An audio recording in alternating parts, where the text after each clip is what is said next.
नमस्कार दोस्तों, जय श्री कृष्णा, जय श्री राधे। तो आपका हमारे सीक्रेट यूट्यूबर चैनल पे सभी का स्वागत है। आज की हमारी सीरीज आध्यात्म पूजा पाठ से संबंधित आवश्यक नियमों के बारे में है। तो यदि आप आध्यात्म पूजा पाठ भगवान में विश्वास रखते हैं तो चैनल को अभी सब्सक्राइब कर लीजिए। आने वाले कुछ दिनों तक हमारी सीरीज इसी पे चलेगी। आइए जानते हैं पूजा पाठ से संबंधित कुछ आवश्यक नियम। सुख और समृद्धशाली जीवन के लिए देवी देवताओं के पूजन की परंपरा काफी पुराने समय से चली आ रही है। आज भी बड़ी संख्या में लोग इसी परंपरा को निभाते हैं, लेकिन हमारी मनोकामना कई बार पूजा पाठ करने से भी पूर्ण नहीं होती।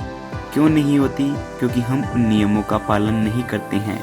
आज हम आपको यहाँ कुछ महत्वपूर्ण नियम बताएंगे जिनका अगर आप पालन करते हैं, उनका ध्यान रखने से आपको जल्द ही शुभ फल प्राप्त होगा। आइए जानते हैं पहला नियम। सूर्य, गणेश, दुर्गा, शिव और विष्णु ये पंचदेव कहलाते हैं। इनकी पूजा सभी कार्यों में अनिवार्य रूप से की जानी चाहिए।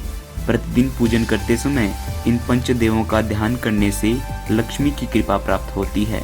दूसरा नियम, शिव जी, गणेश जी और भैरव जी, इनको कभी भी तुलसी नहीं चढ़ानी चाहिए। इनको तुलसी चढ़ाने से दोष के भागी बनते हैं। तीसरा नियम, माँ दुर्गा।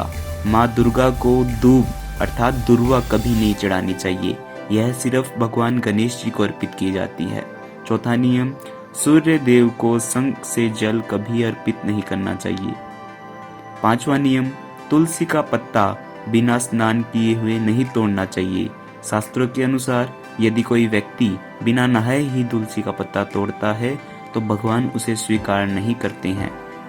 छठा नियम, प्लास्टिक की बोतल में किसी अपवित्र धातु के बर्तन में गंगा जल को नहीं रखना चाहिए।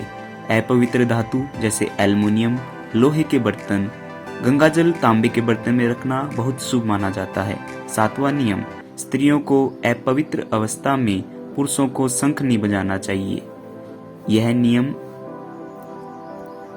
स्त्रियों को और अपवित्र अवस्था में पुरुषों को शंख नहीं बजाना चाहिए। यह इस नियम का पालन नहीं किया जाता है तो जहाँ शंख बजाया जाता है वहाँ देवी लक्ष्मी चली जाती है। आठवां नियम, मंदिर और देवी देवताओं की मूर्तियों के सामने कभी भी पीठ दिखाकर नहीं बैठना चाहिए। नौवां नियम बहुत महत्वपूर्ण है दोस्तों। केतकी का जो फूल होता है अर्थात केवड़े का जो फूल होता है उसे भगवान शिव पर शिवलिंग पर कभी अर्पित नहीं किया जाता, क्योंकि भगवान शिव ने केतकी के पुष्प को श्राप दिया था। 10वां नियम, किसी भी पूजा में मनोकामना की सफलता के लिए दक्षिणा अवश्य चढ़ानी चाहिए। दक्षिणा अर्पित करते समय अपने दोषों को छोड़ने का संकल्प लेना चाहिए।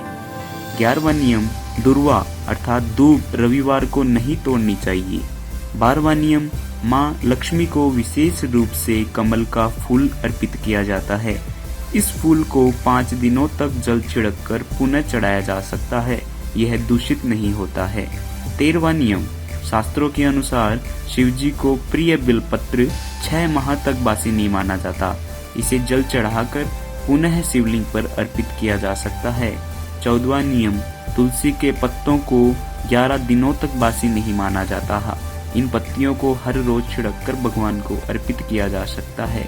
और 15वां नियम, आम तौर पर फूलों को हाथों में रखकर भगवान को अर्पित नहीं किया जाता है। ऐसा नहीं करना चाहिए।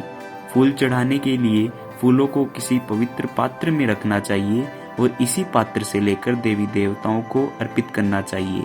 दोस्तों, ये 15 नियम हमारे पहले पार्ट में हमने डाले हैं। आगे के 15 नियम देखने के लिए हमारा दूसरा पार्ट जरूर देखें। धन्यवाद। यदि वीडियो पसंद आ रही हो तो लाइक करें और शेयर करें।